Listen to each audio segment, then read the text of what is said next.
ഏത് നോട്ടീസ് കൊടുത്തിട്ടായാലും വേണ്ടില്ല, ഏത് അന്യായ താമസക്കാരായാലും വേണ്ടില്ല, അവർ ഇന്ത്യൻ പൗരന്മാരായി ഇന്ത്യയിൽ ജീവിക്കുന്നവരാണെങ്കിൽ അവരെ ഒരു ഭരണകൂടം ബുൾഡോസറിട്ട് ഇടിച്ചിറക്കി വിടുമ്പോൾ ഈ രാത്രിയിൽ ഗർഭിണികളും സ്ത്രീകളും കുഞ്ഞുങ്ങളുമായ മനുഷ്യർ ഇന്നെവിടെ അന്തി ഉറങ്ങുമെന്ന് ഉറപ്പാക്കാനുള്ള ബാധ്യത ആ ഭരണകൂടത്തിനുണ്ട്.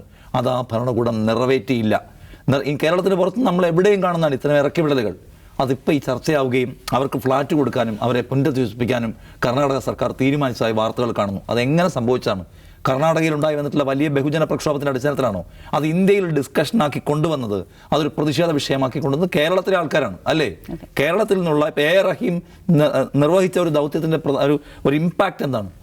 അയാൾ അവിടെ പോയി ആളുകളെ കാണുന്നു, അയാളുടെ പാർട്ടി നിർദ്ദേശപ്രകാരമാണെങ്കിൽ കൂടി അയാളോട് പോയി ആളുകളെ കാണുന്നു, സംസാരിക്കുന്നു, അത് വാർത്തയാക്കുന്നു, കേരളത്തിൽ നിന്നുള്ള ഇടപെടൽ വരുന്നു, മുഖ്യമന്ത്രി കടുത്ത ഭാഷയിൽ വിമർശിക്കുന്നു, അതിനൊരു പരിഹാരമുണ്ടാക്കാതെ നിവൃത്തിയില്ല എന്ന ഘട്ടത്തിലേക്ക് സിദ്ധരാമയ്യ വരുന്നു. ഇല്ലെങ്കിൽ ഈ മനുഷ്യർ തെരുവിൽ തണുത്ത് കിടന്നേനെ. കാരണം അവർക്കൊരു പ്ലാനും ഉണ്ടായില്ല ഇറക്കി വിടുന്ന മനുഷ്യരെ എന്ത് ചെയ്യണമെന്നുള്ളത്. സോ രാഷ്ട്രീയ ദൗത്യം എന്നത് നിർവഹിക്കപ്പെട്ട് കഴിഞ്ഞു എന്നാണ് ഞാൻ കാണുന്നത്. ആ മനുഷ്യർക്ക് ജീവിതത്തിന് ഒരു പരിഹാരം ഉണ്ടാക്കാൻ, ഇറക്കി വിട്ട മനുഷ്യരെ ചേർത്ത് പിടിക്കാൻ രാഷ്ട്രീയമായി നടത്തിയിട്ടുള്ള ദൗത്യം സമ്പൂർണ്ണമായി വിജയമായി കഴിഞ്ഞിരിക്കുന്നു.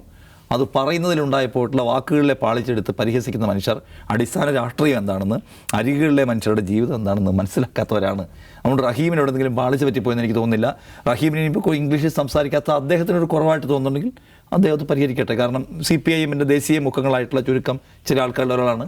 പാർട്ടിയുടെ പൊളിറ്റിക്സും നയവും ഒക്കെ ഇന്ത്യയോട് പറയേണ്ടവരാണ്. അവർക്ക് ഏതാണോ കംഫർട്ടബിൾ ഭാഷ എല്ലാവർക്കും മനസ്സിലാവുന്നത്, ആ ഭാഷ ആർജിക്കാൻ ഇവർ ശ്രമിക്കേണ്ടതൊക്കെയാണ്. പക്ഷേ റഹീം അദ്ദേഹത്തിൻ്റെ രാഷ്ട്രീയ ജീവിതത്തിലെ ഒരു പ്രധാനപ്പെട്ട സന്ദർഭമാണ് പൂർത്തിയാക്കിയത് എന്ന് ഞാൻ പറയും.